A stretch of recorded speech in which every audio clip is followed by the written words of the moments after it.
Go ahead. Good morning, Chair Jenkins, Chair Hunt, esteemed members of the Joint Committee. My name is Ben Sung Henry, Executive Director of APACE. We work to bring democracy to Washington's incredibly diverse Pan-Asian Pacific American communities. APACE is testifying in support of passage of I-1000, but we strongly call for a repeal of I-200 to do more to bring equity to our communities. Passage of I-1000 is a step in that direction. We are here to boldly state that the broad Asian Pacific Islander community unequivocally supports fair opportunity and stands behind policies that correct injustices against victims of institutional racism. Esteemed members, we know that you have heard the false narrative that somehow the Asian community is against efforts for fair opportunity. We are here to set the record straight. This is misinformation that is nothing short of fake news. The truth: the majority of AAPIs in Washington favor policies that promote diversity in classrooms and workplaces. We have shared with you a letter co-signed by more than a dozen trusted and respected AAPI organizations in support of fair opportunity. And this stands in stark contrast to the isolated perspectives that only serve to pit community against community, painting APIs as a wedge and monochromatic model minority when we are anything but. APACE is here to loudly proclaim on behalf of our communities, we are not your wedge. And to the members of the Asian community who came here today to participate in democracy, please do not allow yourselves to be misled. APACE wants you to know that systemic racism is real. It affects you, and there is another way to fight racism and build a society that allows all of us to prosper together. There's a myth that hard work is all you need to get ahead, but that fails to take into account the legacy of generations of institutional racism that has happened in this country and in this state. Since the passage of I-200, we have seen women and minority-owned businesses have lost $3.5 billion in lost business. I need to ask you to wrap up. Thank you for your consideration. Go ahead. Good morning, Chair Hunt, Chair Jenkins, and members of the Joint Committee. Thank you for having me here today. My name is Emily Tasaka. I am a Seattle board member of the National Asian Pacific American Women's Forum and a staff member at APACE. I'm here today to testify in support of fair opportunity and the passage of I-1000. Fair opportunity for all will correct injustices caused by generations of institutional racism and gender discrimination.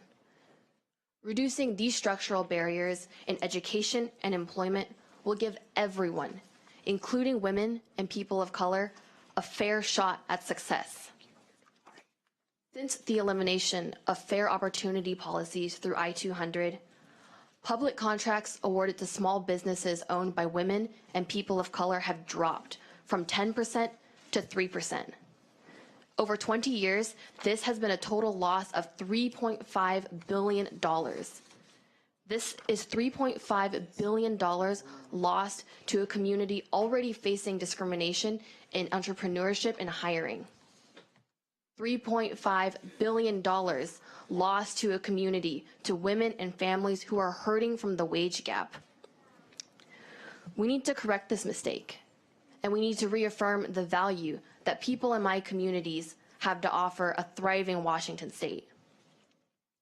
Women of color and people that look like me are underrepresented in education and business in our state. We must support anti-discrimination for people that have been historically excluded from opportunities to succeed. And we must support fair opportunity for all people in Washington state to have access to wages, jobs, and high-quality education. Thank you. Thank you. Are there questions for this panel? Michael, you're the last person to testify today. Thank you. Good morning, chairs and members of the Joint Committee. My name is Michael Byun, and I'm the Executive Director of Asian Counseling and Referral Service, a leading Asian American and Pacific Islander social justice organization in Washington state. ACRS serves over 35,000 people each year in 40 languages and dialects.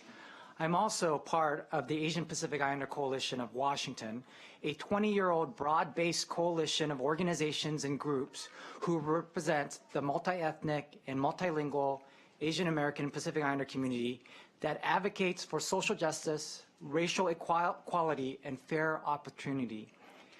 APIC regional chapters represent AAPIs in all corners of Washington state, from as far as Spokane and the Yakima Valley, north to Snohomish. We also have chapters in King, Pierce, as well as here in South Puget Sound and Olympia.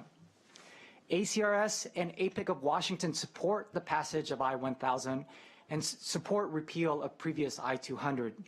These two important efforts aim to correct historical injustices, counter institutional racism and bias, and clear away other barriers by providing impacted communities opportunities that are equitable and fair and address achievement, education, and opportunity gaps.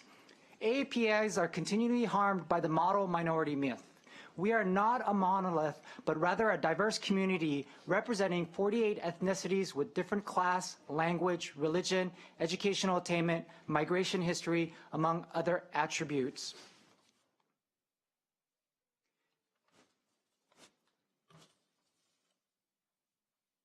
For example, Southeast Asian Americans have one of the highest poverty rates among communities of color, with a staggering 37.8% of Hmong families at or below the national poverty level. Native Hawaiians. Michael, I need to ask you to wrap up. Yes. Native Hawaiians and Pacific Islanders, another subgroup of AAPI category, experience great educational disparities. These examples point to the need to have laws that ensure that everyone in our society can have access to fair opportunity to succeed and do well. I ask this joint committee to please pass I-1000. It is what the majority of Washington state's AAPI communities want. Thank you.